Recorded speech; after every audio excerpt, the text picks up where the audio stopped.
questions, just raise your hand. I'll get a mic for you.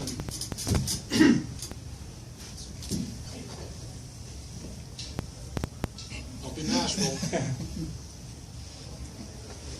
Len, did you ever think you'd have a bobblehead? He'd go first. Did you ever think you'd have a bobblehead?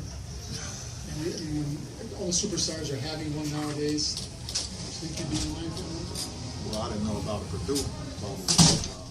I had a bobblehead in Milwaukee before and one in Philadelphia or somewhere else, but I didn't think I would have one in college, and I can tell you, my bobblehead now, it looks a lot better than my NBA one.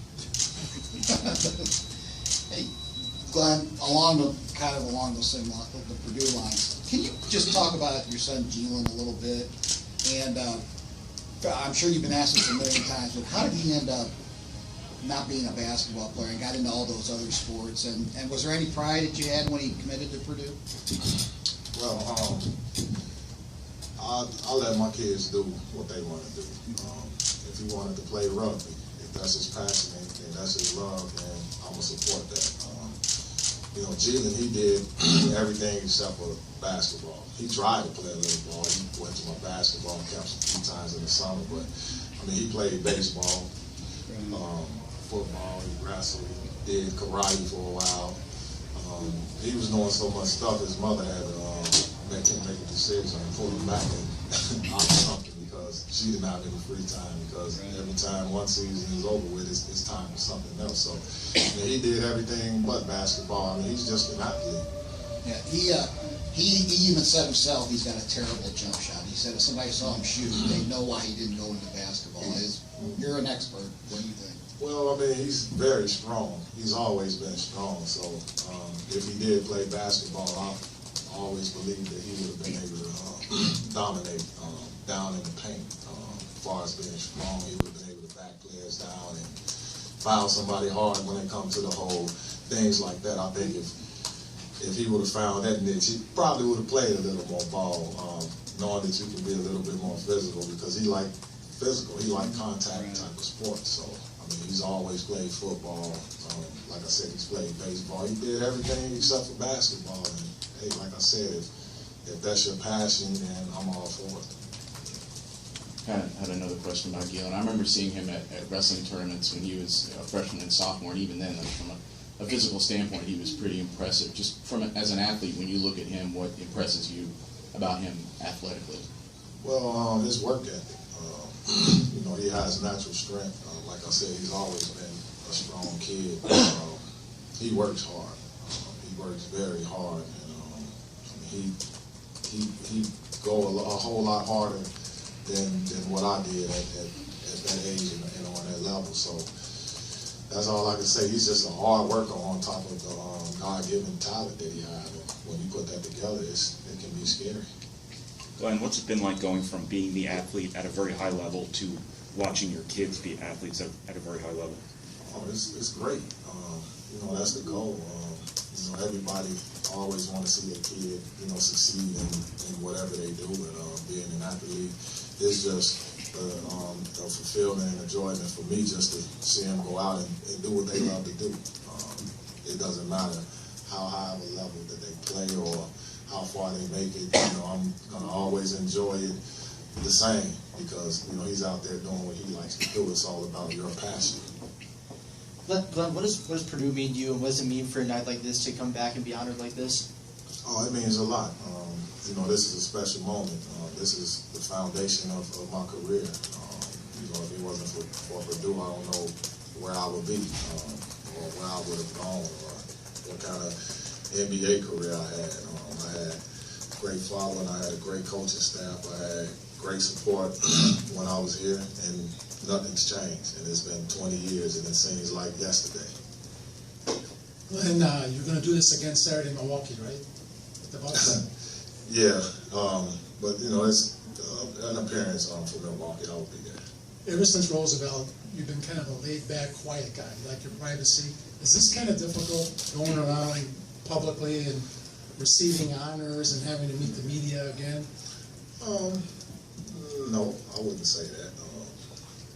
There's no problem meeting the media. I think when I played, I had so much attention and so many things coming at me in so many different directions. When I wasn't playing, I just didn't want to do anything but just relax. Nothing against the media or anything, but I enjoyed it. I love coming back here. I've been down to Milwaukee a few times. This is not my first time going back there, so I mean that's another that's my start. So I would love for here. Milwaukee was the first NBA team that I played for, so somewhere in my heart or in the back of my head, that's kind of like it's almost like my second home. It's like home for me. Glenn, do you have maybe a couple memorable moments from Purdue? What kind of stands out when you look back at your career? Oh, there's so many memories from when I first played. From Matt Painter throwing me one of the best alley-oops of my career on college level, to playing against Kansas in the NCAA, to winning the Big Ten, to one big thing that stick out is the 49 points that I put up against Illinois. And after that game, the whole Mackey Arena was chanting, one more year. And, I felt special, I felt wanted, and, I felt loved. So that was one big moment that stood out. Glenn, talk about you had an experience having to sit out a year, and I know I heard you on Dan Dockett's today talking about that. Was tough for you having to sit out and yet find and be able to be here. Very different experience than it would be maybe for guys now. But talk about that experience, and then also the fact that you're going to be back on Wednesday to watch your other son play. Yeah, that was a tough situation to sit out. I was used to playing basketball every season since I was a fifth grader. And to not be able to do something that you love to do, that hurts. Plus, I was afraid that I wouldn't be the same player when I came back. That was always a fear. So I worked hard and tried to stay in shape so that wouldn't happen. I saw a lot of players that just came back after being a prop or a red shirt. It just wasn't the same. So I really wanted to make an effort to go out and try to stay at the same level that I was. But that was very difficult. And yes, I will be back for the Michigan game. Take one or two more, Ryan? It was only a couple of years after you came out that guys started going to the league, straight from high school to the league. Do you feel like maybe if you had come around a couple of years later and that stigma was gone, you might have gone straight to the NBA? And how do you feel like Purdue specifically helped you in your path? Obviously, you were so good that probably wherever you went, you would have gotten to a pretty high level. But do you feel like had the NBA jumps started when you came out, you might have gone straight to the league? And if you didn't, how did Purdue specifically help you along the way? I guess that's a very long question. Well, you mean coming straight out of high school? Yeah. Do you feel like you might have? I felt like I probably could have got drafted coming straight out of high school, but I don't know where. I probably would have. Would have been late first round, mid first round, second round. I don't know. And another thing, I was afraid to play in the NBA coming straight out of high school. I didn't feel like I was ready. The NBA, you got grown men out there. You had grown veterans, and the game was a lot more physical then. So strength-wise, I had to develop. I was a center in high school, watching a team like New York Knicks. There's no way I was going to be able to go out Patrick Ewing. So I knew I wasn't a center. So coming out of high school, I wasn't ready for the NBA. And, guys were coming out. Chris Webber came out early. I think even my year, Jason Kidd he probably was a sophomore or something like that. So guys were starting to come out a little bit earlier. But for me, I wasn't ready straight out of high school, because when I got to that next level, I wanted to be able to play. I didn't want to have to sit out or play behind somebody. I wanted to be able to come in and contribute. And I knew I needed more experience in college. And Purdue helped me along the way.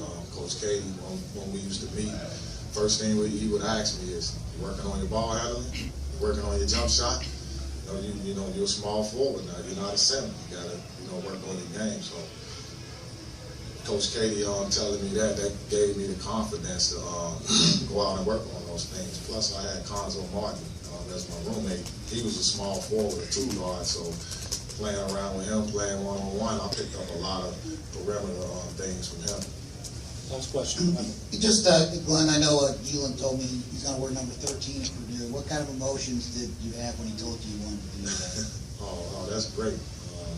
Hey, it's like a reincarnation. It's me all over again. I feel like I'm watching myself out there, and that's special to be able to come to Purdue, and not only come to Purdue, he earned a scholarship, and he did it on his own. He didn't have the attitude saying, "Oh, my dad is gonna pay my way through school." He went out there and he worked hard, and he earned it on his own. And for him to go to the same school that I went to, my school, that makes it a lot more special. And with my number, I'm just waiting to get my jersey. Thank you all. Thank you very much.